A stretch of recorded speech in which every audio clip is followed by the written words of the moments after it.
सभी परिजनों को मेरा प्रणाम। हम स्वाध्याय कर रहे हैं आत्मज्ञान और आत्म कल्याण का, और आज ये इसकी तीसरी वीडियो है। तो चलिए शुरुआत करते हैं।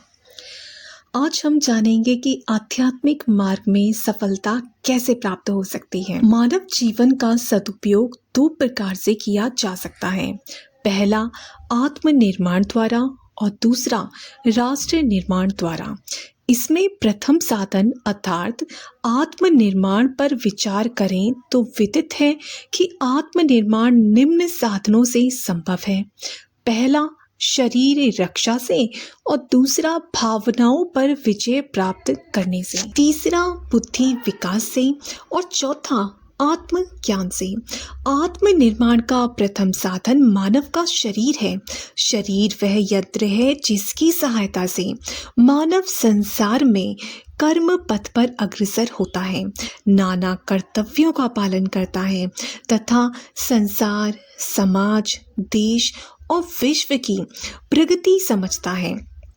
संसार कैसा है, उसमें कितनी प्रगति हो रही है, किस दिशा में हो रही है, कितनी अच्छाई या बुराई है, यह मानव के शरीर पर अवलंबित है।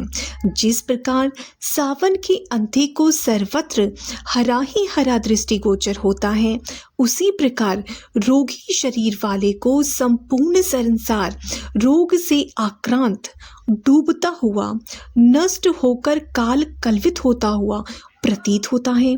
अस्वास्थ्यकर स्थानों, निंद्य पेशा करते हुए व्यक्तियों को संसार में भोग विलास, श्रृंगार उत्तेजक पदार्थ इत्यादि के अतिरिक्त कुछ दिखाई नहीं देता। जिसने अपने शरीर को मद्य, तंबाकू, चरस, अफीम इत्यादि उत्तेजक पदार्थों पर पाला है, यह व्यक्ति पशुत्व की श्रेणी में पड़ा पड़ा नारकीय कीट पतंगों का जीवन व्यतीत करता है। अस्वस्थ रोगी मनुष्य के विचार भी अस्वस्थकर अनिष्ट ही होते हैं। यह संसार को अहंकार की संकीर्णता में बंधा हुआ देखता है।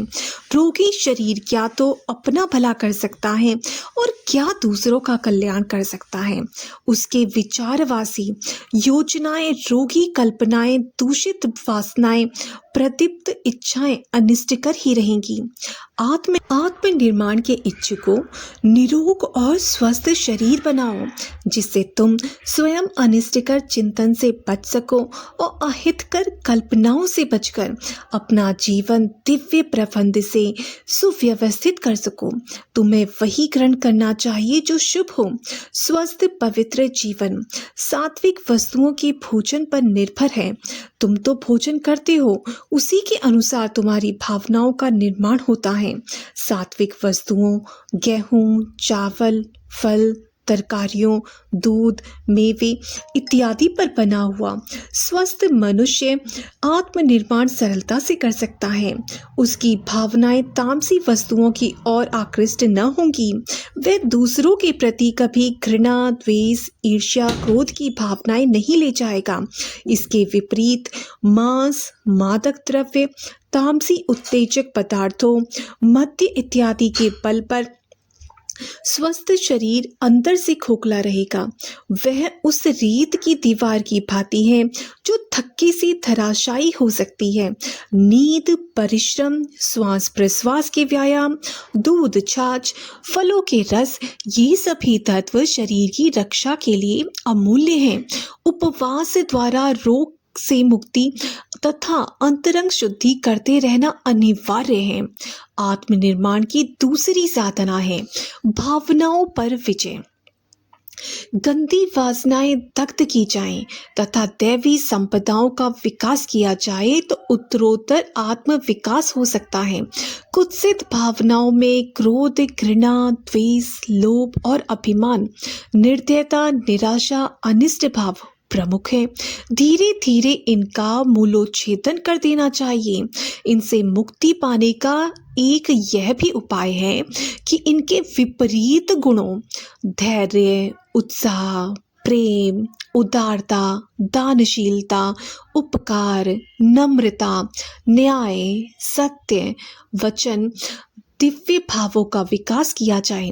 ज्यों ज्यों दैवी गुण विकसित होंगे, दुर्गुण स्वयं दग्ध होते जाएंगे। दुर्गुणों से मुक्ति पाने का यही एक मार्ग है। आप प्रेम का द्वार खोल दीजिए। प्राणी मात्र को अपना समझिए। समस्त कीट पतंग पशु पक्षियों को अपना समझा कीजिए। संसार से प्रेम कीजिए।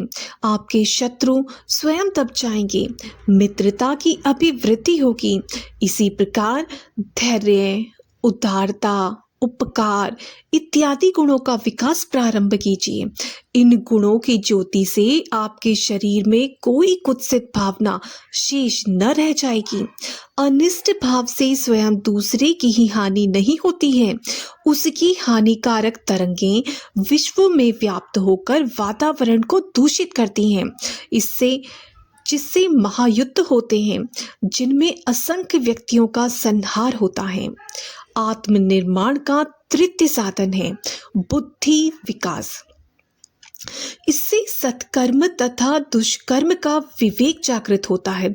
शुभ क्या है, अशुभ किसे कहते हैं इत्यादि ज्ञान मनुष्य की बुद्धि के विकास द्वारा ही प्राप्त होता है।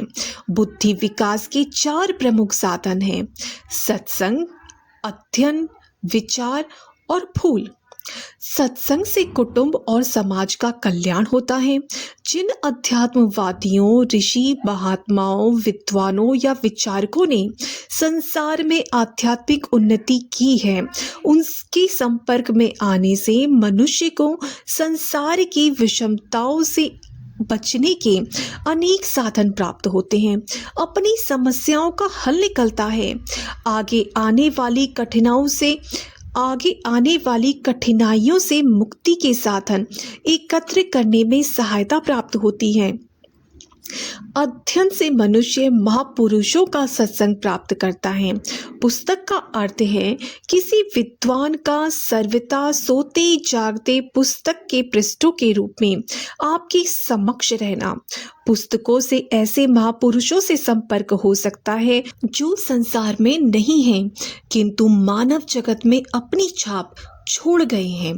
नैतिक, मानसिक, आध्यात्मिक विकास के हेतु उत्तमोत्तम धार्मिक ग्रंथों का नियमित स्वाध्याय अति आवश्यक है। घर में उत्तम ग्रंथों का संकलन रखने से घर का वातावरण शुद्ध होता है। शुभ विचार की लहरें सर्वत्र व्याप्त हो जाती हैं। सद्विचार में रमण करने में बुद्धि विकास का क्रम उचित दिशा में होता है। सद्विचार मन में शिव भावना, सत्य भावना और दिव्य भावना जागृत रखता है। स्मरण रखिए, जहाँ आप हैं वहाँ परमात्मा है, जहाँ परमात्मा है वहाँ आप हैं। आपका जीवन और व्यवहार दिव्य प्रबंध से सुव्यवस्थित है। परमात्मा आपसे प्रेम करता है और सदैव आपका सहायक है। आप कभी दुखी, शांत या निराश नहीं हो सकते, क्योंकि आपका संचालक परमात्मा है। संसार के सब प्राणी आपके आत्म बंधु हैं। आपका शरीर परमात्मा का निवास स्थान है। इस प्रकार की दिव्य भावनाओं में अपना जीवन व्यतीत करने वाला व्यक्ति सफलता से आत्मनिर्माण कर सकता है। भूल से बुद्धि विकास होता है। एक भूल का अर्थ है आगे के लिए अक्लमंदी। संसार के अनेक पशु भूल से विवेक सीखते हैं, लेकिन मनुष्य उनसे बहुत जल्दी सीखता है। भूल का अर्थ है कि भविष्य में आप अपनी गलती नहीं दोहराएंगे। भूल से अनुभव बढ़ता है। संसार में व्यक्ति के अनुभव का ही महत्व है। अनुभव अनेक भूलों द्वारा अर्जित सद्ज्ञान है। भूल यदि दोहराई न जाए तो बुद्धि विकास में बहुत सहायता करती है। महापुरुषों के जीवन में अनेक क्षण ऐसे आए हैं जब वे भूलों के बल पर महान बने हैं। आत्मनिर्माण का अंतिम साधन है आत्म भाव का विस्तार। साधक की दृष्टि से विकास का सबसे उच्च स्तर यही है। इस स्तर पर पहुंचने से साधक सर्वत्र आत्म भाव का दर्शन करता है। प्रत्येक व्यक्ति, वस्तु तथा स्थान को वह ब्रह्म रूप देखता है। अपने शरीर को वह परमात्मा का गृह समझता है। वह जिस वस्तु को देखता है वे सब उसकी आत्मा के अंग प्रत्यंग हैं। उसकी आत्मा का दायरा सुव्यवस्थित होता है, जिसमें शत्रु मित्र सभी सम्मिलित होते हैं।